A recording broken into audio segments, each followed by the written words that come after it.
ونستعينه ونستغفره ونؤمن به ونتوكل عليه ونعوذ بالله من شرور أنفسنا ومن سيئات أعمالنا من يهده الله فلا مضل له ومن يضلله فلا هادي له ونشهد أن لا إله إلا الله وحده لا شريك له ونشهد أن سيدنا ونبينا ومولانا محمدا عبده ورسوله أرسله بالحق بشيرا ونذيرا وداعيا إلى الله بإذنه وسراجا منيرا صلى الله تعالى عليه وعلى آله وأصحابه وسلم تسليما كثيرا كثيرا أما بعد فأعوذ بالله من الشيطان الرجيم بسم الله الرحمن الرحيم وكذلك أوحينا إليك روحا من أمرنا صدق الله مولانا العظيم اللهم صل على سيدنا محمد وعلى آل سيدنا محمد كما صليت على سيدنا إبراهيم وعلى آل سيدنا إبراهيم إنك حميد مجيد اللهم بارك على سيدنا محمد وعلى آل سيدنا محمد كما باركت على سيدنا إبراهيم وعلى آل سيدنا إبراهيم إنك حميد مجيد একটি কোরআনী প্রতিষ্ঠানের উদ্যোগে আজকের এই সমাবেশ। এই প্রতিষ্ঠানে কোরআন এবং কোরআন সম্পর্কীয় বিদ্যা শেখানো হয়। কোরআনে কারীম কি এই সম্পর্কে একটি আয়াতে কারীমা তেলাওয়াত করা হয়েছে। তেলাওয়াতকৃত আয়াতটি বুঝার সুবিধার্থে প্রথমে ভূমিকা স্বরূপ কয়েকটি কথা বুঝে নেওয়ার চেষ্টা করি। কথাগুলো হলো, আমরা যা কিছু দেখি দুই প্রকার দেখি। এক প্রকার দেখি জীব, আর এক প্রকার দেখি নির্জীব। যাদের জীবন আছে, হায়াত আছে, রূহ আছে এবং স্বইচ্ছায় এক জায়গা থেকে আরেক জায়গায় যেতে পারে, এদেরকে বলা হয় জীব। এর বিপরীতে যারা আছে ওদেরকে বলা হয় নির্জীব। যেমন আমরা মানুষ, আমরা জীব। আপনার নিচের বিছানা, উপরে সামিয়ানা নির্জীব। যদিও আমাদের দৃষ্টিতে জীব এবং নির্জীব দুই প্রকারের মাখলুক, বাস্তবে এবং আমার আল্লাহর কাছে দুই প্রকার নয়, সব এক প্রকার। সকল মাখলুকের জীবন আছে, রূহ আছে। তাহলে আমরা যেগুলোকে নির্জীব দেখি এদেরও রূহ আছে, তবে উপলব্ধি করার ন্যায় যোগ্যতা আমাদের নেই, তাই আমরা মনে করি নির্জীব। কি দলিল সকল মাখলুকের জীবন আছে, রূহ আছে? আমার আল্লাহ বলেন, ওয়া ইম মিন শাইইন ইল্লা ইউসাব্বিহু বিহামদিহি ওয়ালাকিন লা তাফকাহুনা তাসবিহাহুম। এমন কোন বস্তু নেই যে আমার আল্লাহর প্রশংসা সহকারে তাসবিহতে রত না আছে। নাফরমানিতে করে আমরা আর জিনেরা, আর কোন মাখলুক নাফরমান নয়। যদি জীবন না থাকে, রূহ না থাকে, তাসবিহ কি করে পড়ে? বোঝা গেছে জীবন আছে, রূহ আছে। আল্লামা জালালউদ্দিন রুমি রহমতুল্লাহ আলাইহি কয়েকটি দৃষ্টান্তের মাধ্যমে কথাটি পরিষ্কার করার চেষ্টা করেছেন। দৃষ্টান্তগুলো কারোর বানানো নয়, কিছু কোরআনে কারিম থেকে গৃহীত, কিছু হাদিস শরীফ থেকে সংগৃহীত। একটি দৃষ্টান্ত দিলেন, মদিনা শরীফের মসজিদের মেহরাবের পার্শ্বে একটি মৃত খেজুর গাছের খুঁটি, এই খুঁটিটির সাথে হেলান দিয়ে রাসূল আকরাম সাল্লাল্লাহু আলাইহি ওয়াসাল্লাম খুতবা দিতেন, ওয়াজ করতেন, মাসআলা মাসাইল বলতেন। বুখারী শরীফে আছে একজন মহিলার কৃতদাস কিংবা তার মিস্ত্রির মাধ্যমে 3 সিঁড়ি বিশিষ্ট একটি কাঠের মিম্বর প্রস্তুত হয়ে মসজিদে আসলে রাসূল আকরাম সাল্লাল্লাহু আলাইহি ওয়াসাল্লাম খুঁটি ছেড়ে মিম্বরে চলে আসলেন। খুঁটি তার বিরহ যন্ত্রণা সইতে পারল না, কান্নাকাটি আরম্ভ করে দিল। ইবনে মাজাহ শরীফে আছে খুঁটি এত জোরসোরে কাঁদতেছিল যে মসজিদের মুসল্লিরা পর্যন্ত তার কান্না শুনতে পাচ্ছিল। আল্লামা রুমি বলেন, গার না বুদে চশমে দিল হান্না নারা কায়ব দিদে হিজরে আফরজানারা। যদি এই খেজুর গাছের খুঁটির চক্ষু না থাকতো, জীবন না থাকতো, শাহে দো আলম সাল্লাল্লাহু আলাইহি ওয়াসাল্লামের বিচ্ছেদ কি করে বুঝলো, মানুষের ন্যায় কি করে কাঁদলো। বোঝা গেছে এরও জীবন আছে, তবে উপলব্ধি করার ন্যায় যোগ্যতা আমাদের নেই, তাই আমরা মনে করি মরা। 2 নম্বর দৃষ্টান্ত দিলেন কোরআনে কারীম থেকে গৃহীত। সাইয়েদেনা হযরত মূসা আলা নবিয়িনা ওয়া আলাইহিস সালাতু ওয়াস সালাম জালেম ফেরাউনের অত্যাচার থেকে বনি ইসরাইলকে উদ্ধারের লক্ষ্যে নদী পাড়ি দিয়ে অপর প্রান্তে চলে আসবেন। নদীর পাড়ে এসে দেখেন না ব্রিজ, না কোনো নৌকা জাহাজ। আল্লাহ পাকের আদেশে হাতের লাঠি পানির বুকে মারলেন। পানি 2 দিক থেকে সরে গিয়ে ওয়ালের ন্যায় সোজা হয়ে দাঁড়িয়ে গেল, মধ্যখানে রাস্তার ব্যবস্থা হয়ে গেল। তিনি 12 লক্ষ বনি ইসরাইলকে সাথে করে নিরাপদে নদী পাড়ে দিয়ে অপর প্রান্তে পৌঁছে গেলেন। পক্ষান্তরে আল্লাহর দুশমন ফেরাউন যখন রাস্তায় ঢোকে সৈন্য সামন্ত নিয়ে, মাঝপথে যাওয়ার পর 2 দিকের পানি মিলে ফেরাউনকে তার সাথী সঙ্গী সহকারে ডুবিয়ে ধ্বংস করে দিল। বুঝার বিষয়, যদি পানির চক্ষু না থাকতো, বুদ্ধি শুদ্ধি না থাকতো, কি করে পার্থক্য করলো যে উনি কালিমুল্লাহ আর এ আদুবুল্লাহ, আল্লাহর দুশমন। তাকে তো নিরাপদে নদী পার হওয়ার ব্যবস্থা করে দিতে হবে, আর একে ডুবিয়ে ধ্বংস করে দিতে হবে। আল্লামা রুমি বলেন, গারানা বুদে নীলে রানোর দিদ আসছে কাফের রাজ মুমিন মি গুজিদ। পানিরও জীবন আছে, বুদ্ধি শুদ্ধি আছে, চক্ষু আছে, দেখে শোনে বোঝে কে আল্লাহর দুশমন, কে আল্লাহর দোস্ত। 3 নম্বর দৃষ্টান্ত দিলেন, একদিন আবু জাহালে মলউন 6টি পাথরের টুকরা মুঠের ভিতরে লুকিয়ে দরবারে নবুয়তে উপস্থিত হয়।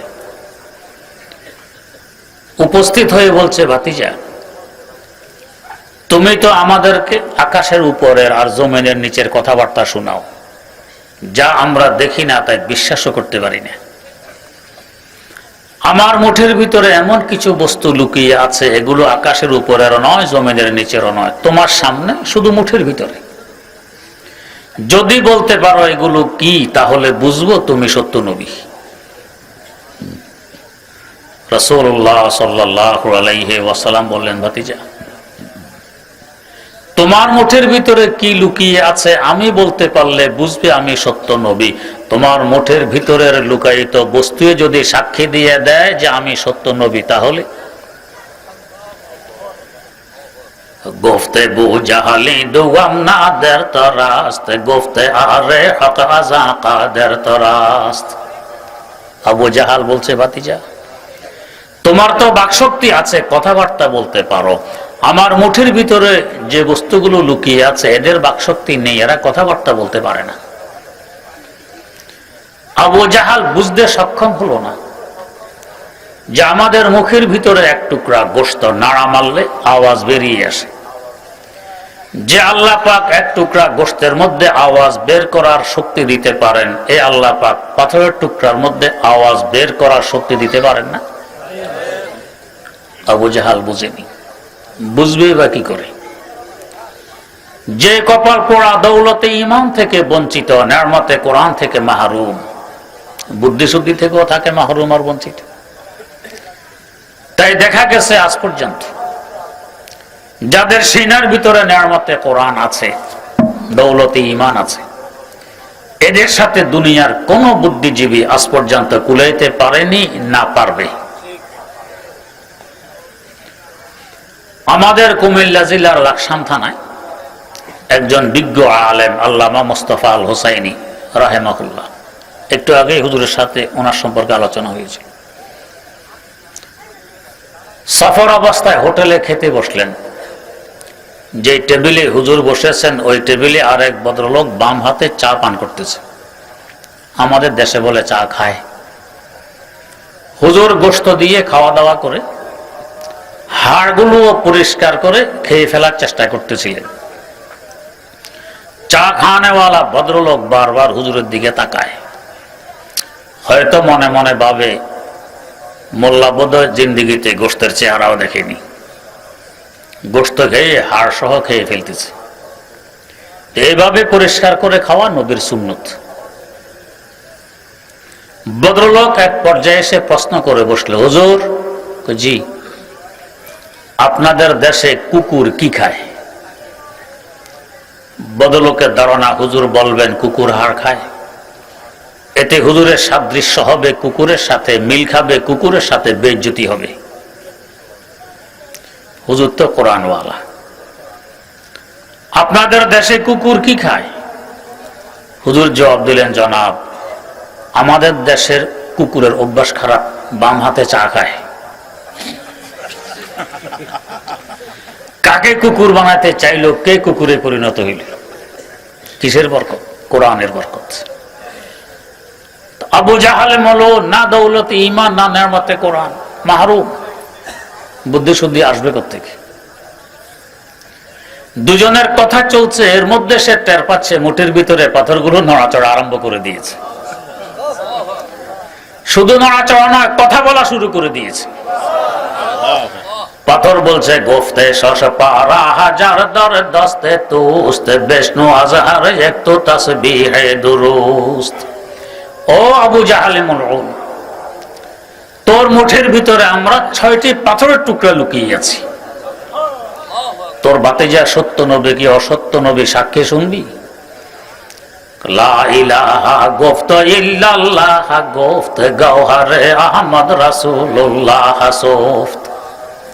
সাক্ষী দিয়ে দিল একমাত্র উপাস্য আল্লাহ রাব্বুল আলামিন। তোমার ভাতিজা মুহাম্মদ আমাদের আল্লাহর পাঠানো সত্য রাসূল। এত বড় ঘটনা আবু জাহালের মুঠের ভিতরে ঘটল। দরকার তো ছিল তৎক্ষণাৎ ঈমান নিয়ে মুসলমান হয়ে যাওয়া, কিন্তু কপাল যে পোড়া। চৌসানি দার সঙ্গে হাবু জাহালে ইজ্জত খেসমা সঙ্গে হারাবার জমিন। পাথরের টুকরা সাক্ষী শুনে ক্রোধে আর রাগে পাথরগুলো ছুঁড়ে মারল। মন্তব্য করলো কি? গোফতে না বুধ মেসলে তো সাহের দিগার সাহেরা সার তো এই ও তাজ সার। বাতিজা, এই বুঝলাম তুমি কত বড় জাদুঘর। তুমি জাদুঘরদের মুআল্লিম, শিক্ষক এবং সর্দার। ঈমান নসিব হয়। যাই হোক, তো বলার উদ্দেশ্য, আমরা দেখি পাথরের টুকরা মুর্দা, তার জীবন নেই, নির্জীব। যদি তাই হতো, দুজনের কথোপকথন শুনলো কিভাবে, নিজেরা কথা বললো কিভাবে? বোঝা গেছে এদেরও জীবন আছে, তবে উপলব্ধি করার না যোগ্যতা আমাদের নেই। 4 নম্বর দৃষ্টান্ত দিলেন কোরআনে কারীম থেকে গৃহীত। কমবক্ত নমরুদ সাইয়েদনা হযরত ইব্রাহিম আলা নবিয়্যিনা ওয়া আলাইহিস সালাতু ওয়াস সালামকে আগুনে ফেলে দেয়। আগুনের বৈশিষ্ট্য যা কিছু পায় জ্বালিয়ে পুড়িয়ে ভস্ম বানিয়ে দেয়। কিন্তু আল্লাহর খলিল নমরুদের আগুনে 40 দিন কাটাইলেন, একটি পশম পর্যন্ত আগুন জ্বালাইল না। কেন জ্বালায় না? আগুন দেখে আমার ভিতরে কে। জ্বালানো তো দূরের কথা, তার আরামের ব্যবস্থা করা আমার দায়িত্ব। এদিকে হযরত জিবরাইল আমিন আলাইহিস সালাম আল্লাহ পাকের দরবারে গিয়ে বলছেন, আল্লাহ, গোটা পৃথিবীতে একমাত্র তৌহিদের পতাকাবাহী আপনার খলিল, তার সাথে কমবক্ত নমরুদের এই ব্যবহার, এটাকে সহ্য করা যায়? আল্লাহ একটু অনুমতি দিন, আগুনগুলো তুলে নিয়ে নমরুদের মাথায় ঢেলে দেখি। আমার আল্লাহ তো খলিলের দিদের খবরও জানেন। বললেন, জিবরাইল, যার ব্যথায় ব্যথিত হয়ে আমার কাছে এসেছ আগুন তুলে নিয়ে নমরুদের মাথায় ঢালার অনুমতির জন্য, তাকে একটু জিজ্ঞেস করে দেখো তিনি কি বলেন।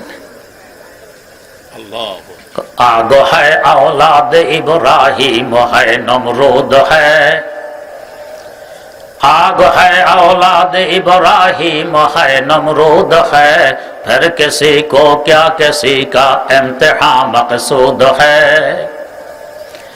আমার আল্লাহ তো অপেক্ষায় আছেন ইব্রাহিম পরীক্ষায় পাশ করেন কি ফেল করেন। জিবরিল আমিন ছুটে আসতেন খলিলের দরবারে, এসে বললেন, খলিল, গোটা পৃথিবীতে একমাত্র তৌহিদের পতাকাবাহী আপনি, আপনার সাথে আল্লাহর দুশমন নমরুদের এই আচরণ সহ্য করা যায় না, একটু অনুমতি দিন, আগুনগুলো তুলে নিয়ে নমরুদের মাথায় ঢেলে দিই। এমন সুযোগ যদি আমাদের হাতে আসে কি বলবো? যে হুজুর আর দেরি করার কি কাজ, তাড়াতাড়ি কাজ সেরে ফেলুন, জগৎবাসী বুঝবে আমি যে সুফি সম্রাট। আপনার কাছে আপনি করে ফেলুন, দুনিয়াবাসী টের পাবে আমি যে বিশ্ব অলি। বাস্তবে যারা আল্লাহর অলি এরা কি ডন্ডুরা পিঠে লুকিয়ে থাকার চেষ্টা করে? আল্লাহ পাক প্রকাশ করে দেন ভিন্ন কথা, ওনারা লুকিয়ে থাকার চেষ্টা করেন। ঢাকায় দেখবেন সারা ওয়াল শুধু লাল রঙের এসকো, অমুকের দরবারে এই, তমুকের দরবারে এই, 63 দিনের মাহফিল। আল্লাহ মাফ করুন। নবীর বিরুদ্ধে কত কমবক্ত কটাক্ষ করতেছে, ওদের দুই ঠোঁট সিলাই করা বন্ধ, মুখ দিয়ে বের হয় না যে কি করা লাগবে। আজ পর্যন্ত নবীর দুশমনদের বিরুদ্ধে না কোনো মিছিল, না কোনো বিবৃতি, না কোনো লেখালেখি, কিছুর মধ্যে নেই আশিকে রাসূল। মুফাসসিরে কোরআন ফকিহে মিল্লাত আল্লামা মুফতি মুহাম্মদ শফি রহমাতুল্লাহ আলাইহি লেখেন, বুলবুল হামাতন খোঁসদ গোল সদ হামাতন চাক, বুলবুল হামাতন খোঁসদ গোল সদ হামাতন চাক, আয়ওয়া এ বাহারে আগারি নাচতে বাহারে। বুলবুল পাখি ফুলের প্রেমিক, বাগানে এসেছে, এসে দেখে ফুল তো নেই, নেই বাগানে পাতাও নেই, ডালগুলো উলঙ্গ দাঁড়াইয়াছে। ফুলের বিরহ যন্ত্রণা সইতে না পেরে গাছের ডালের সাথে মাথা পিটতে পিটতে দেহ রক্তাক্ত করে ফেলেছে। এই সময় বুলবুলকে বলা হচ্ছে, বুলবুল এটা বসন্তকাল। বুলবুল জবাব দেয়, আয়ওয়া এ বাহারে আগারি নাচতে বাহারে। যেই বসন্তকালে বাগানে ফুল ফোটে না, যে বসন্তকালে বাগানে পাতা আসে না, এই বসন্তকালের নাম যদি বসন্তকাল হয়, এমন বসন্তকালের উপর বুলবুল অভিশাপ দেয়। আমরা বলি যে আজকে রাসূলের মধ্যে রাসূলের শেখানো দুরূদ নেই, দুরূদ থাকে না। যে আজকে রাসূলের মধ্যে রাসূলের সুন্নত নেই, রাসূলের সপক্ষে কথা বলা সৎ সাহসিকতা নেই, তার নাম যদি এশকে রাসূল হয়, এমন আশেদের উপরে হাজারবার লানত। আয়ওয়া এ বাহারে আগারি নাচতে বাহারে।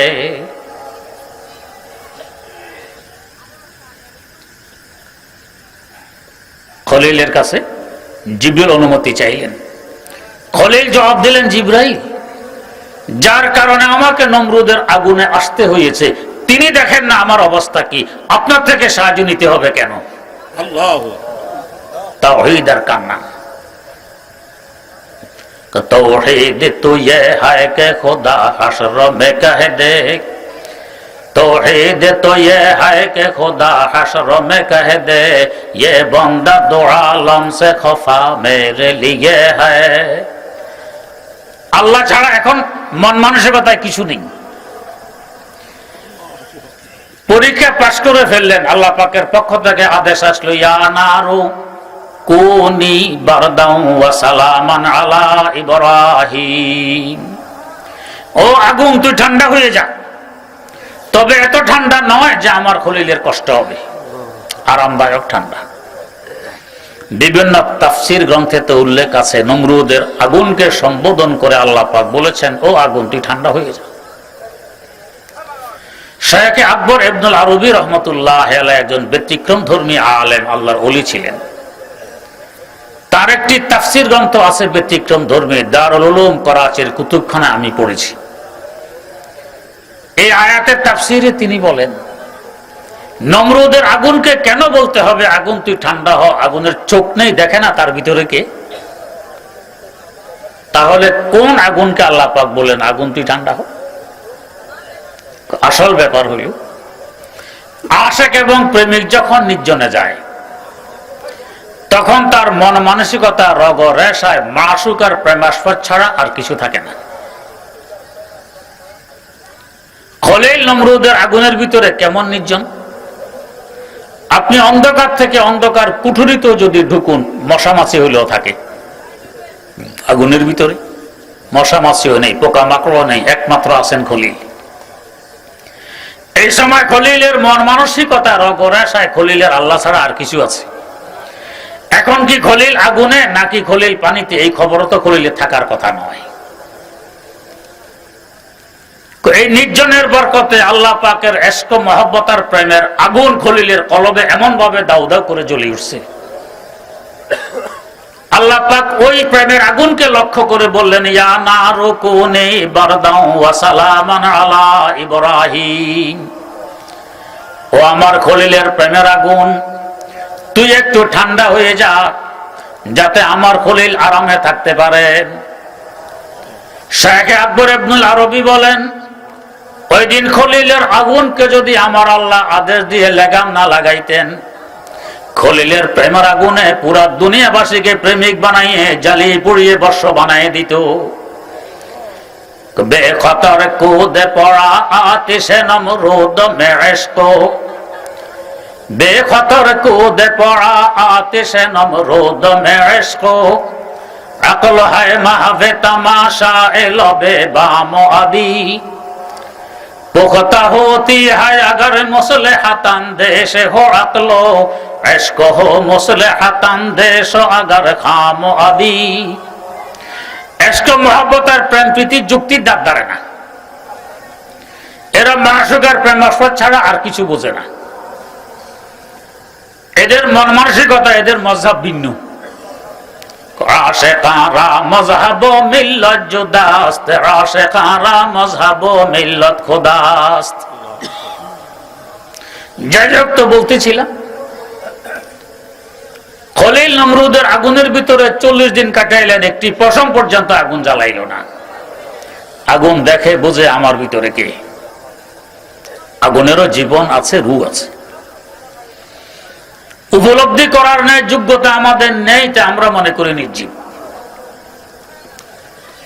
আল্লামা জালালউদ্দিন রুমি রহমতুল্লাহ আলাইহি তাই বলতেছেন, কোখা কো বাদো আব আতিশ বন্দা আন্ত, বা মানো তো মুর্দা বা হক জিন্দা আম, বা মানো তো মুর্দা বা হক জিন্দা আম।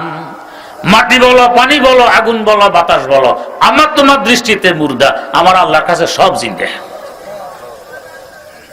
যেভাবে সকল মাখলুকের জীবন আছে, রূহ আছে, এভাবে গোটা কায়নাত আর সৃষ্টি জগতেরও জীবন আছে, রূহ আছে। বুঝার বিষয় সৃষ্টি জগতের রূহ কি। আমার আল্লাহ বলেন, ওয়া কাযালিকা আওহাইনা ইলাইকা রূহাম মিন আমরিনা, ও নবী, ওহীর মাধ্যমে আপনার কাছে আমি রূহ পাঠিয়ে দিয়েছি। আমরা দেখি ওহীর মাধ্যমে পাঠিয়েছেন কোরআনে কারীম, ওহীর মাধ্যমে পাঠিয়েছেন হাদিস শরীফ। আল্লাহ পাক বলেন পাঠাইছি রূহ। দারুল উলুম দেওবন্দের 59 বছরের মহাপরিচালক হাকিমুল ইসলাম আল্লামা কারি তৈয়ব সাহেব রহমতুল্লাহ আলাইহি বলেন, এখানে রূহ মানে কোরআনে কারীম এবং কোরআনের ইলম, কোরআনের বিদ্যা। এটা সৃষ্টি জগতের রূহ। রূহ যতদিন দেহে থাকে, দেহ সতেজ থাকে। রূহ দেহ ত্যাগ করলে যতই ঘি মালিশ করেন, এই দেহ টিকিয়ে রাখতে পারবেন না, এক সময় তার দৈহিক অস্তিত্ব হারিয়ে যাবে। যতদিন এই কোরআনে কারীম আর কোরআনের শিক্ষা জগতে আছে অতদিন জগৎও আছে। কোরআনের শিক্ষা বিদায় নিয়ে যাবে, জগৎ তার দৈহিক অস্তিত্ব ধরে রাখতে পারবে না, এক সময় ধ্বংস হয়ে যাবে, কিয়ামত কায়েম হবে। চিন্তা করুন কোরআনের গুরুত্ব কত। দেহ এবং রূহকে যদি তুলনা করা হয়, দাম বেশি কার? রূহের। কেউ যদি আপনার সিনায় পিস্তল ঠেকায় আর বলে হয়তো তোমার একটি হাত কেটে নেব, না হয় গুলি করে রূহ কেড়ে নেব, কি বলবেন? ভাই হাত কেটে নাও, আল্লাহর ওয়াস্তে মাপ চাই, গুলি করবে না, রূহ কেড়ে নিবে না। রূহের মূল্য বেশি। তার মানে গোটা সৃষ্টি জগৎ থেকে কোরআনের মূল্য কোটি কোটি গুণ বেশি। এই মূল্যবান কোরআন যা সিনায় ঢোকে তার মূল্য কি পরিমাণ হয় চিন্তা করুন। এই জন্য তো রাসূল আকরাম সাল্লাল্লাহু আলাইহি ওয়াসাল্লাম বলে গেছেন, খায়রুকুম মান তাআল্লামাল কোরআন ওয়া আল্লামা। এই কোটি কোটি মানুষের মধ্যে সর্বশ্রেষ্ঠ ওই মানুষটি, সবচেয়ে দামি ওই ব্যক্তি যে কোরআন শিখে এবং শিখায়। কেন এত দামি? তার সিনার ভিতরে রূহ আছে, বাকি রূহবিহীন। এবার আর একটু বোঝার চেষ্টা করি। কেউ আছে রূহের সেবক, কেউ আছে দেহের সেবক। দেহের সেবক যেমন কৃষক, চাষাবাদ করে, শস্য উৎপাদন করে, দেহের খোরাকের ব্যবস্থা হয়, এরা দেহের সেবক। দেহের সেবক ইঞ্জিনিয়ার, পোল কালভার্ট বানায়, বিল্ডিং বানায়, দেহ আরাম পায়, আরামে ঘুমায়, আরামে নদী পার হয়, দেহের সেবক। দেহের সেবক ডাক্তার, চিকিৎসা দিয়ে দেহকে রোগ থেকে মুক্ত রাখে। এদের নিয়ত যদি ভালো থাকে অনেক সওয়াব, এরা দেহের সেবক। আর আলেম সমাজ কোরআন শিখায় করে রূহের সেবা, এরা রূহের সেবক।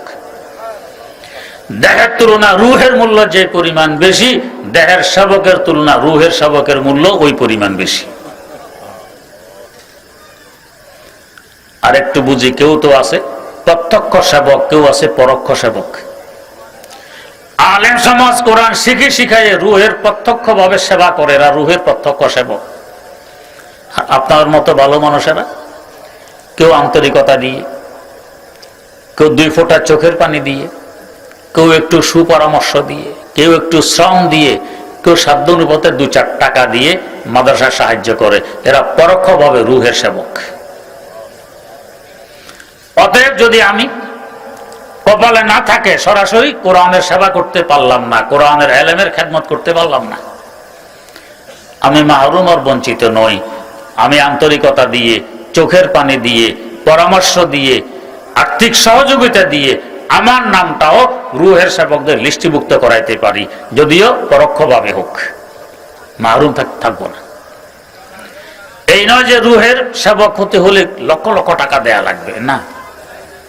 হাকিমুল উম্মত মুজাদ্দিদুল মিল্লাত হযরত শাহ আশরাফ আলী থানভী রাহমাতুল্লাহ আলাইহি বলে, ধরুন এক ব্যক্তি 2 লক্ষ টাকা দান করেছে, এরপরে বলে কি, আমার টাকা দিয়েই তো মাদ্রাসা চলে, আমার টাকা খেয়েই তো মৌলবীরা জিন্দা, আমাকে এখন সভাপতি বানাবে না, সেক্রেটারি বানাবে না, তো কাকে বানাবে? এর তো হলো এই ব্যবসা। আরেকজন রিক্সা চালায়, ঠেলা গাড়ি ঠেলে 2 টাকা নিয়ে আসছে মাদ্রাসা দেওয়ার জন্য। মোহতামেম সাহেব গ্রহণ করেছেন, মনে মনে খুশি, আলহামদুলিল্লাহ, হুজুর নিয়ে নিয়েছেন আমার টাকাটা। হাকিমুল উম্মত বলেন, এই 2 টাকায় মাদ্রাসার যে কাজ হবে, ওর 2 লক্ষ টাকা ওই কাজ হবে না। এর 2 টাকা যে সওয়াব হবে, ওর 2 লক্ষ টাকা ওই সওয়াব হবে না। ইখলাসের সাথে দিয়েছে, আন্তরিকতার সাথে। আমার সামর্থ্য অনুপাতে কিছু দিয়ে রূহের সেবকের লিস্টিভুক্ত হয়ে যাই, কপাল খুলবে। আলহামদুলিল্লাহ, আপনাদের এলাকায় এই রূহের সেবার কেন্দ্র মাদ্রাসা গড়ে উঠেছে, দিন দিন বড় হতে চলছে, আরো অনেক বড় হবে ইনশাআল্লাহ এক সময়। হ্যাঁ, আমি যদি এর উসিলায় রূহের সেবকের লিস্টিভুক্ত হতে পারে, আমার কপাল খুলবে, আমি ধন্য হব। আর যদি আমি সেবা না করি, ইনশাআল্লাহ মাদ্রাসার ক্ষতি হবে না, মাদ্রাসা আমার আল্লাহ কবুল করলে চলবে।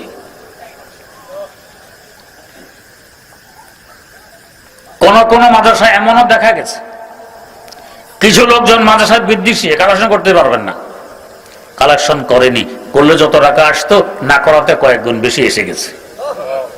আমার আল্লাহর হাতে। কারণ মাদ্রাসাওয়ালাদের অবস্থা তো হইল কারে সাজে মা বা ফিকরে কারে মা ফিকরে মা দরকার। যার গোলাম, আমাদের থাকা খাওয়া পড়ার দায়িত্ব তো তার, এই চিন্তা আমাদের নয়। আমাদের চিন্তা হইল আল্লাহর গোলামি করা, কোরআন পড়ো, কোরআন পড়াও, কোরআনে বিদ্যা অর্জন করো, বিদ্যা বিস্তার করো, এটা আমাদের দায়িত্ব। কি খাবো, কি পড়বো, কোথায় থাকবো, দায়িত্ব আমার আল্লাহর, এটা আমাদের নয়। হযরত মারুফে কারকি রাহিমাহুল্লাহ তাআলাকে জিজ্ঞেস করা হয়েছিল, চাকরি বাকরি করতে দেখি না, চাষাবাদ করতেও দেখি না, ব্যবসা বাণিজ্য করতে দেখি না, খান কোত্থেকে, খাওয়া দাওয়া কিভাবে হয়? প্রশ্নকারীকে বলেন, তোমাকে তো দেখি বড় বেকুব, কিভাবে খাওয়া দাওয়া করেন জিজ্ঞেস করলাম, বেকুবের কি করলাম? প্রশ্ন বলতেছে তুমি বেকুব। কেন বেকুব? আপনারা রাইস মিল দেখছেন তো, উপরে একটি চুঙ্গি থাকে, ধান ঢেলে দিলে নিচে দিয়ে চাল পড়ে, সারাদিন চললে দৈনিক 150 মণ চাল বের করতে পারে। এখন যদি এক ব্যক্তি মিলকে গিয়ে জিজ্ঞাসা করে, মিল 150 মণ চাল বের করো, এত দান কই পাও? মিল বলবে না বড় বেকুব? দান কই পাই নাই পাই, এ চিন্তা আমার মালিকের। মালিক যদি আমার চুঙ্গি দিয়ে ধান দেয়, তখন আমার দায়িত্ব আসে নিচে দিয়ে চাল বানাইয়ে বের করার, না দিলে আমি অবসর। তো কোত্থেকে দান দিবে না দিবে চিন্তা তো আমার নয়, মালিকের। তো প্রশ্ন যেটা মালিককে করার করতেছে আমাকে, বেকুব না হইলে? হযরত মারিফে করকি বলেন, আমিও তো একটা মেশিন, আমার মালিক যদি উপরে ছিদ্র দিয়ে রুটির টুকরা কিংবা ভাতের লোকমা ঢুকান, আমার দায়িত্ব আসে এটাকে পায়খানা বানাইয়ে আরেক রাস্তা দিয়ে বের করে দেয়, আসে না ঢুকালে আমি অবসর। তো কোত্থেকে ঢুকাবেন লোকমা, এটা ওনার দায়িত্ব। প্রশ্ন আমাকে কেন করতেছ, খাও কোত্থেকে, বেকুব না হইলে? এখন প্রশ্ন, যদি উনি এদিক দিয়ে লোকমা না দেন তো ক্ষুধায় মারা যাব না? আমি অবসর কিভাবে, চিন্তা তো লাগবে। যারা বাস্তবে ওই স্তরে পৌঁছেন এদের চিন্তা ফিকির লাগে না।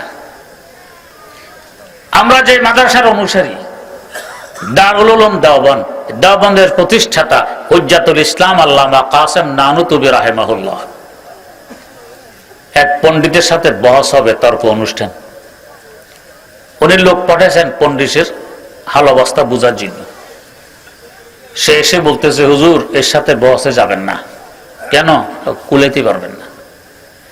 তার মধ্যে কি কামাল, কি যোগ্যতা দেখেছো, কেন কুলাইতে পারবো না? দেখেছি শুধু তার খাওয়া দাওয়া।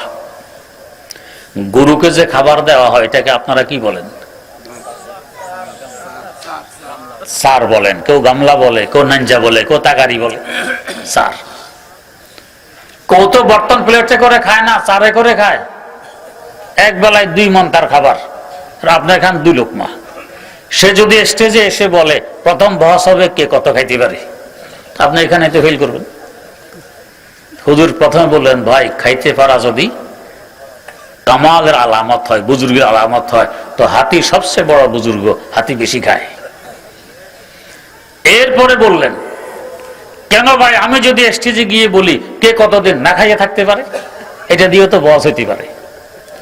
এরপরে জোশে এসে বললেন, মিয়া খাওয়া দাওয়া করার নবীর সুন্নত, এই জন্য কাসেম খাওয়া দাওয়া করে, সুন্নত না হলে কাসেমের খাওয়া দাওয়ার কোনো প্রয়োজন ছিল না, কাসেম এমনি থাকতে পারে।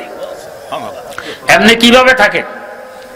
ওয়াযিকরুকা লিল মুশতাকি খায়রু শারাবি, ওয়াযিকরুকা লিল মুশতাকি খায়রু শারাবি, ওয়া কুল্লু শারাবিন দুনাহু কাসারাবি। আমার আল্লাহর ইয়াদ, আল্লাহর স্মরণ, আল্লাহর জিকির, আল্লাহর মহব্বত, এটাই খাবার। আল্লাহর বান্দাকে আল্লাহ না খাওয়াও জিন্দা রাখতে পারেন, কোনো সমস্যা হয় না। হ্যাঁ, আমি যদি 2-4 টাকা দান করতে পারি আমার কপাল খুলবে, আমি ধন্য হব, না করলে আমি মাহরুম। মাদ্রাসার ক্ষতি হবে না ইনশাআল্লাহ, মাদ্রাসা আল্লাহ কবুল করলে চলবে। আল্লাহ রাব্বুল আলামিন আমাদেরকে মাদ্রাসার খাদেম হিসাবে তথা রূহের সেবক হিসাবে কবুল করুন। সুবহানাল্লাহি ওয়া বিহামদিহি, সুবহানাকাল্লাহুম্মা ওয়া বিহামদিক, আশহাদু আল্লা ইলাহা